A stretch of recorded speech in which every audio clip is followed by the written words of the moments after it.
Hello friends, मेरा नाम है हर्ष कुमार। मैं आदर्श विद्यालय में कक्षा 8 का छात्र हूँ। तो आज हमारे साथ दो स्पेशल स्कूल से और दो सैटर स्कूल से गेस्ट हैं। तो जो मेरी बाई और गेस्ट बैठे हैं वो है सैटर स्कूल से, और जो दाई और बैठे हैं वो हैं स्पेशल स्कूल से। तो हम इन लोग की पढ़ाई और एक्टिविटीज़ के बारे में बात करेंगे। तो हम सबसे पहले इनका इंट्रोडक्शन जानना चाहेंगे। तो मैं अपनी बाईं ओर से शुरुआत करता हूँ। तो प्लीज़ आप अपना नाम बताएं। हेलो, मेरा नाम सखी वर्णे है और मैं क्लास 9th में हूँ सेंट जोसेफ्स एकेडमी में।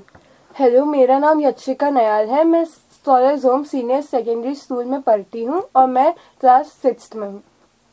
हेलो, मेरा नाम कुमार काटकन है। मैं आदर्श विद्यालय से कक्षा 10वीं का छात्र हूँ। हेलो, मेरा नाम उज्जवल कुमार है। मैं आदर्श विद्यालय में कक्षा 7वीं में पढ़ता हूँ। तो ये था इनका इंट्रोडक्शन, और हम जानना चाहेंगे सखी से कि उनकी हॉबीज़ क्या हैं। मेरी हॉबीज़ है डांस करना और लिखना। मुझे पोएम्स लिखना और स्टोरीज़ और आर्टिकल्स लिखना बहुत पसंद है, और मुझे गाने सुनना और डांस करना बहुत पसंद है। ओह, तो ये है आपकी हॉबीज़। तो अब मैं कुमार कार्तिकेयन से पूछना चाहूँगा कि उनकी हॉबीज़ क्या हैं। मेरा नाम कुमार काटकन है और बेसिकली मुझे मोबाइल गेमिंग करना बहुत पसंद है, और नॉर्मली शायरियाँ भी लिखता हूँ मैं थोड़ी बहुत। अच्छा, तो आपको शायरियाँ पसंद हैं। तो अब हम चलते हैं यक्षिका के पास। तो यक्षिका, आपको क्या पसंद है। मुझे डांस करना पसंद है और मुझे गेम्स खेलना बहुत ज़्यादा पसंद है, आउटडोर गेम्स। ओ, तो शकी और यक्षिका की एक पसंद तो मिलती है भाई, डांस करना मिलता है। तो हम अब चलते हैं कुमार कार्तिकेयन के पास। तो आप किस किस प्रकार की शायरियाँ लिखते हैं। मैं बेसिकली रोमांटिक शायरियाँ लिखता हूँ। अच्छा, तो अब हम चलते हैं उज्जवल कुमार के पास। आप बताइए, आपको क्या पसंद है। बेसिकली मुझे कंप्यूटर यूज़ करना बहुत पसंद है और मैं आगे चलकर पीओ बनना चाहता हूँ। ओ, आप पीओ बनना चाहते हैं। तो अब हम जानना चाहेंगे सखी से कि आपके स्कूल की एक्टिविटीज़ क्या हैं और आप क्या क्या करना पसंद करते हो। मेरे स्कूल में डिबेट्स बहुत होते हैं, हिंदी डिबेट्स भी होते हैं और इंग्लिश भी। तो स्कूल के अंदर भी होते हैं और स्कूल से बहुत लोग बाहर भी जाते हैं डिबेट्स के लिए, और अच्छी ट्रेनिंग देते हैं डिबेट्स के लिए। और मेरे स्कूल में स्पोर्ट्स में एक गर्ल्स बास्केटबॉल टीम है और एक बॉयज़ फुटबॉल टीम है, और वो भी बहुत ज़्यादा गेम्स के लिए बाहर जाते रहते हैं। तो उसमें आप एक्सप्लेन थोड़ा बास्केटबॉल के बारे में एक्सप्लेन कीजिए, क्योंकि ब्लाइंड लोग हैं तो थोड़ा पता मतलब वैसे में नहीं चलता है। हमारा जो बास्केटबॉल होता है उसमें करीब 5 से 6 लोग होते हैं, और जो बास्केटबॉल प्रोफेशनल छोड़ के जो नॉर्मल हम लोग खेलते हैं, जो लोग प्रोफेशनल एथलीट्स नहीं हैं, हमें भी हर पीटी पीरियड में खिलाया जाता है बास्केटबॉल। और लाइक हमें ट्रेनिंग दी जाती है ताकि हम इम्प्रूव होते रहे उस गेम में, अगर हम टीम में नहीं भी होंगे तो भी। तो हम चलते हैं उज्जवल कुमार के पास। तो उज्जवल कुमार, आप हमें बताइए आपके स्कूल में क्या होता है। हमारे स्कूल में हमारे स्कूल में गेम्स होते हैं और पढ़ाई भी कराई जाती है, और साथ में म्यूज़िक वगैरह से रिलेटेड भी होते रहते हैं। तो गेम्स में भी हमारी स्कूल की टीम है और म्यूज़िक वगैरह में भी बाहर आते जाते रहते हैं हम लोग। तो किस किस प्रकार के गेम्स होते हैं। गेम्स में भी प्रकार होते हैं, तो आप लोग कैसे कैसे गेम्स खेलते हैं और कैसे गेम्स खेलते हैं। हमारे स्कूल में क्रिकेट होते हैं, फुटबॉल होते हैं, और चेस की भी शुरुआत हो चुकी है, चेस भी होते हैं। मैं ये पूछना चाहूँगी कि आप लोग जब फुटबॉल या फिर क्रिकेट खेलते हो तो उसमें मतलब कैसे खेल पाते हो? बेसिकली जब हम क्रिकेट की बात करते हैं तो एक्चुअली इसमें जो हमारी बॉल होती है वो स्पेशल तरह से होती है। उसमें ब्लाइंड बच्चों के लिए आवाज़ होती है। उसमें हम लोहे की जो छोटी छोटी बॉल्स होती हैं वो डालते हैं बॉल के अंदर, जिससे जब बॉल ग्राउंड पे हो तो उसमें आवाज़ आए। और हम जैसे साइडेड क्रिकेट होता है तो उसमें अलग अलग तरह से बॉल डालते हैं, बट इसमें हम एकदम ज़मीन से टच होकर कोशिश करते हैं कि बॉल जाए, ताकि जो ब्लाइंड है वो आराम से खेल सके। और फुटबॉल के बारे में ये आपको मुझसे अच्छी जानकारी दे पाएंगे। फुटबॉल के बारे में बताना चाहूँगा, फुटबॉल में भी ठीक उसी तरीके का है। जो लोहे की कटोरे की तरह होते हैं, छोटे छोटे जो बंद पड़े होते हैं, उसको फुटबॉल का जो वॉल्व होता है वहाँ अंदर वाला, उसमें डाला जाता है, और जिसके कारण उसमें से साउंड आती है। और फुटबॉल जब आप देखेंगे हमारा, तो थोड़ा सा अलग होता है। फुटबॉल के अंदर आपको कुछ छिद्र नज़र आ जाएंगे आपको, जहाँ से वो साउंड आते रहते हैं। और फुटबॉल हम भी उसी तरीके से खेलते हैं, जैसे आप लोग पैर से ड्रिबल वगैरह करते हैं, उसी तरीके से हम भी खेलते हैं। सखी, आपसे मेरा एक क्वेश्चन था कि जैसे आप नॉर्मल बास्केटबॉल खेलते हैं तो उसमें बेसिक रूल्स क्या हैं? नॉर्मल बास्केटबॉल में बेसिक रूल्स बहुत सिंपल होते हैं। हम लोग सबसे पहले तो बॉल बीच में होती है और टीम्स डिवाइड हो जाती हैं। फिर बॉल को उछालते हैं और जो सबसे पहले बॉल पकड़ता है उसे अपने गोल तक बॉल को लेके जाना होता है, और उसके टीम मेंबर्स उसकी हेल्प करते हैं। और फिर वो एकदम नॉर्मली ही वो सब होता है, पर फाउल होता है अगर हमारे पैर को बॉल लग जाती है। तो फिर फाउल होने पे जो कोर्ट होता है उसके बाहर से पास करके बॉल देते हैं और ऐसे खेला जाता है। मुझे एक बात पूछनी थी कि हम तो चेस ऐसे ही देखकर खेलते हैं, पर आप लोग चेस कैसे खेलते हैं? बेसिकली हम चेस नॉर्मली ही खेलते हैं, सारे रूल्स वही होते हैं, बट हमारे में थोड़ा डिफरेंस होता है। जो चेस का बीच वाला एरिया होता है चेस बोर्ड का, तो वहाँ पे जो ब्लैक वाला पार्ट होता है वो थोड़ा उभरा हुआ होता है, एंड वाइट वाला पार्ट उभरा हुआ नहीं होता। और जो वाइट वाली गोटियाँ होती है उनके ऊपर एक डॉट सा होता है कि ब्लाइंड बंदा पहचान जाए कि ये डॉट है, ये मतलब वाइट वाली गोटी है, और ब्लैक पे डॉट नहीं होता। बाकी जैसे आप खेलते हो नॉर्मली वैसे ही हम चेस खेलते हैं। तो अब हम चलते हैं पढ़ाई के ऊपर। तो हम जानना चाहेंगे, जैसे कि सैटर लोग ड्राइंग करते हैं, तो उसके बारे में मैं पूछना चाहूँगा सखी से थोड़ा सा। हम लोगों के जो 9th में आके हमें सब्जेक्ट चॉइस होती है, तो उसमें से कंप्यूटर, आर्ट और कॉमर्स की चॉइस होती है। तो जो आर्ट के स्टूडेंट्स होते हैं वो सब ड्राइंग करते हैं और उसमें स्पेशलाइज करते हैं। तो वो जो रियल लाइफ की चीज़ें होती हैं, जैसे फुटबॉल और रियल लाइफ के पोर्ट्रेट्स इंसानों के, वो भी बनाते हैं प्रोफेशनल, और नॉर्मल स्केचेस भी बनाते हैं। तो अब हम चलते हैं कुमार कार्तिकेयन के पास। आप ये बताइए कि ब्लाइंड बंदा मैथमेटिक्स कैसे करता है? ब्लाइंड जो होते हैं ये नॉर्मली जो 1st to 8th तक की क्लासेस होती हैं, ये शेप वगैरह तो शेप बोर्ड के थ्रू बनाती हैं। मतलब वहाँ पे जाली टाइप में होता है, उस पर पेपर रख के बनाते हैं। और जो 9th से ऊपर की क्लासेस हैं, 9th 10th 11th 12th, इनमें 2 पार्ट्स में ये डिवाइड हो जाता है, आर्ट्स और मैथ साइंस। तो इसमें जो मैथ साइंस वाले स्टूडेंट्स होते हैं वो एक तो टेराफ्रेम के थ्रू अपने क्वेश्चन सॉल्व करने की कोशिश करते हैं। अगर मेंटल मैथ से करते हैं तो वो और अच्छी बात होती है।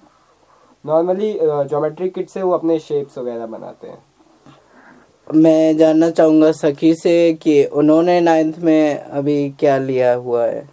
हमारे स्कूल में जैसे कंप्यूटर, कॉमर्स और आर्ट की चॉइस होती है, तो मैंने कंप्यूटर लिया है क्योंकि मुझे जावा, प्रोग्रामिंग और ये सब में बहुत इंटरेस्ट है। और जो साइंस और इकोनॉमिक्स की चॉइस होती है उसमें मैंने साइंस लिया है।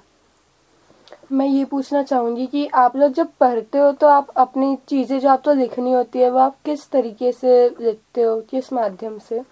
अगर हमारी चीज़ें हिंदी, इंग्लिश, मैथ और संस्कृत वगैरह होती हैं तो हम ब्रेल स्लेट पे लिखते हैं। और अगर मैथ्स के क्वेश्चन हमें सॉल्व करने होते हैं तो हम उसके लिए टेलर फ्रेम का उपयोग करते हैं, जो मैथ्स के क्वेश्चन सॉल्व करने का हमारा एक उपकरण है।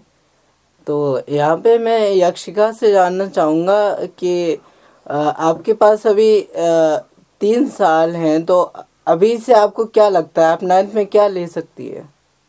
अभी तक तो मैंने सोचा नहीं है, पर शायद आगे जाके मैं इस चीज़ पे ज़्यादा गौर करूँगी कि मुझे कौन सा सब्जेक्ट लेना है। यस, अभी आपने कुछ सोचा नहीं। वैसे आपकी हॉबीज क्या है, मतलब किस में इंटरेस्ट ज़्यादा रखते हो? सब्जेक्ट वाइज मुझे मैथ्स काफ़ी पसंद है ओ, तो आप नाइन्थ में बेसिकली कॉमर्स लोगे? शायद। ओके। अच्छा यक्षिका, आप ये बताइए, मुझे तो मैथ्स पढ़ते समय बहुत डर लगता है, बट आपका मैथ्स में इंटरेस्ट कैसे? पहले मतलब फोर्थ या फिर थर्ड में मुझे भी मैथ्स बिल्कुल पसंद नहीं था। जब मैं फिफ्थ में आई तब जब हमारे टीचर्स मैथ्स के अलग अलग फार्मूला बताते थे, अलग अलग चीज़ें बताते थे, तो मुझे उसमें इंटरेस्ट आने लग गया था। और जब भी अगर मुझे कुछ समझ में नहीं आता था तो मैं अपने डाउट्स क्लियर करती थी, और मेरे पेरेंट्स भी मुझे मैथ्स में बहुत हेल्प करते हैं। तो अब मुझे मैथ्स बहुत ही ज़्यादा पसंद आने लगा है। इससे वो मुझे बहुत ही ज़्यादा इंटरेस्टिंग भी लगता है क्योंकि उसमें बहुत सारे फार्मूलाज होते हैं। और इससे ओके, जैसे कि आपने कहा आप मैथ्स में मतलब पहले वीक थे एंड अब अच्छे हो गए हो। तो मेरा क्वेश्चन ये था कि मतलब मैथ्स के फॉर्मूले आपको याद कैसे थे? क्योंकि मैंने 8 तक कोशिश की है, मेरे को नहीं होते थे, इसलिए मैंने आर्ट्स लिया है। आप मेरे मैथ्स के फॉर्मूले जैसे बहुत सारे क्वेश्चन में same to same formula use हो जाता है, बस थोड़े से वर्ड्स बदल जाते हैं। तो मैं कोशिश करती हूँ कि वो एक फार्मूला याद कर सकूँ और उसे ही मैं दूसरी तरीके से भी लिखने की कोशिश कर सकूँ। और ऐसे ही मैं प्रैक्टिस भी करती रहती हूँ क्योंकि हमारे सर भी कहते हैं कि मैथ्स सिर्फ प्रैक्टिस से हो सकता है, लर्न करके नहीं हो सकता है। मैंने अभी सुना था कि आपने कहा था आपको कंप्यूटर और उस सब में इंटरेस्ट है, तो मैं जानना चाहती हूँ कि आप टेक्नोलॉजी और मोबाइल कंप्यूटर्स ये सब कैसे यूज़ करते होगे? कंप्यूटर में बेसिकली हमारे तो स्क्रीन रीडर होते हैं, जिसके कारण जैसे ही हम कुछ भी लिखते हैं, बिना किसी देरी के वो बता देता है कि हमने लिखा क्या, वो बोल देता है। जैसे हमने ए टाइप किया तो वो ए बोलता है। और मोबाइल की बात रही तो मोबाइल में भी कुछ उसी तरीके से होते हैं, बट मोबाइल में जैसे हम कुछ भी यूज़ करते हैं तो उसके लिए किसी भी ऐप्स को या फिर किसी भी चीज़ को ओपन करने के लिए हमें डबल टैप करना पड़ता है, और उसमें मोबाइल के लिए हमें टॉक बैक का ऑप्शन हमेशा देखने को मिल जाता है। और रही बात कंप्यूटर की, तो कंप्यूटर में हमें नैरेटर मिलता है जिसके थ्रू हम अधिक काम नहीं कर पाते हैं, तो जिसके लिए हमें थर्ड पार्टी ऐप्स की आवश्यकता होती है। तो वो एक तो एनवीडिए होता है और एक जॉज होता है। आप लोग जो स्कूल में क्या क्या चीज़ें होती है जो आपको करने में मज़ा आता है और आप लोग एंजॉय करते हो? तो मुझे बेसिकली हॉस्टल लाइफ बहुत पसंद है अभी।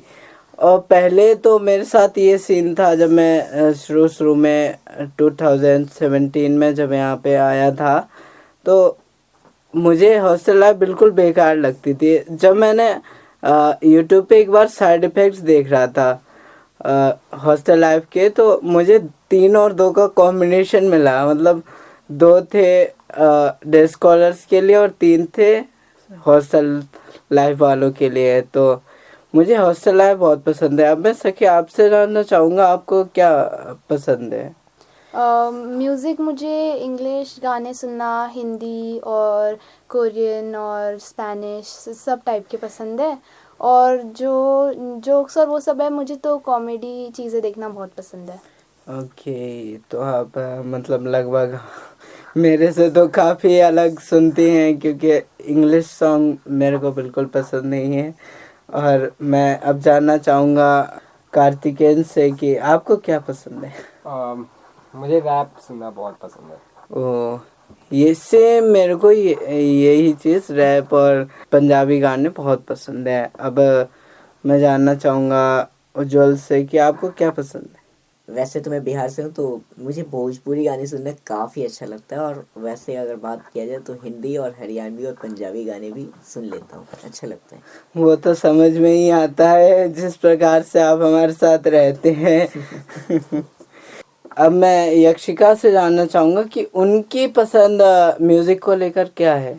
मुझे ज़्यादातर हिंदी और इंग्लिश और कोरियन गाने मैं ज़्यादातर सुनती हूँ, और रैप भी मुझे थोड़ा बहुत पसंद है।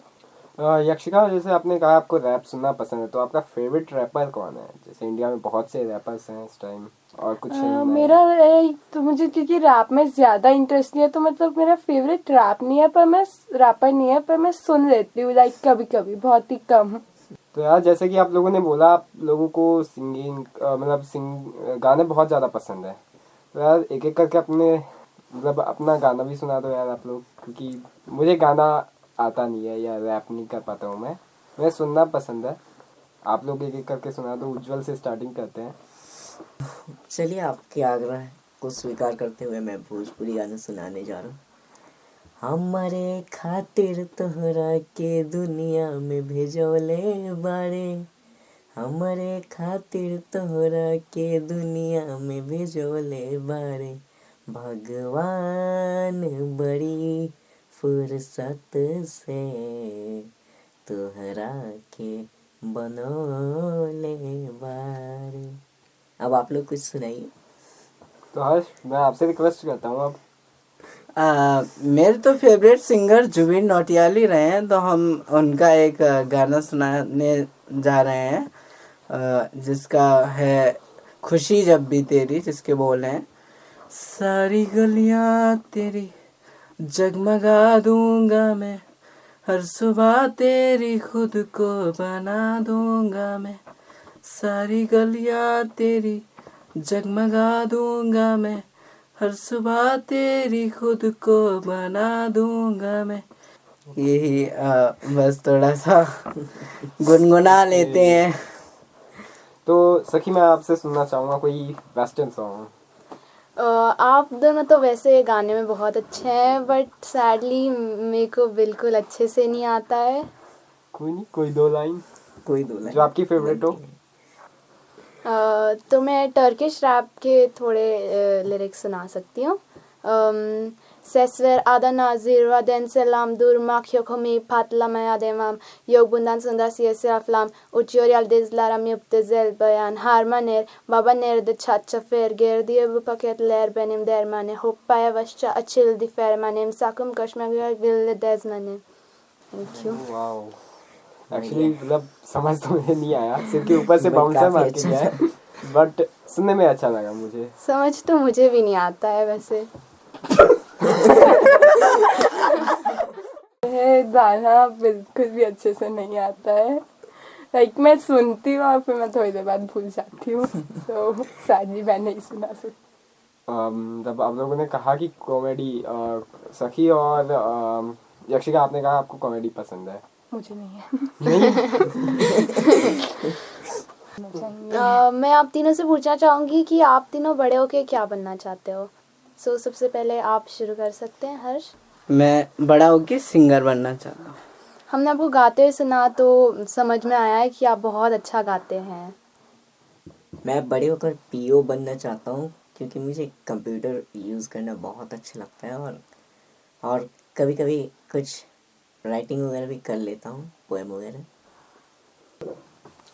बेसिकली मैं बड़े होके एडिटर बनना चाहूँगा, क्योंकि मुझे ऑडियो और वीडियो एडिटिंग दोनों बहुत अच्छी लगती हैं, और मैं अपना समय भी पूरी तरह से इनमें देता हूँ अभी से ही।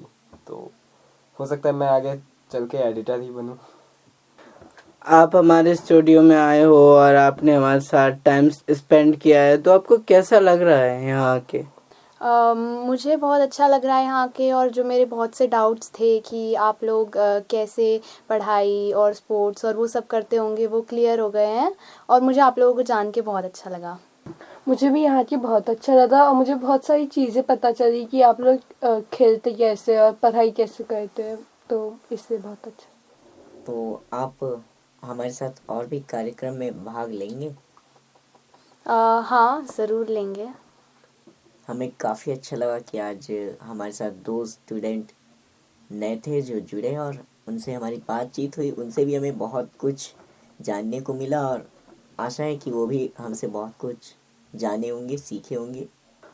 तो आज हम साथ में रहे और हम लोगों ने काफ़ी वक्त बिताया, तो उम्मीद है कि हमारे सुनने वालों को भी काफ़ी प्रोग्राम पसंद आएगा। तो इसी कुछ शब्दों के साथ मैं अपनी वाणी को विराम देना चाहूँगा। धन्यवाद।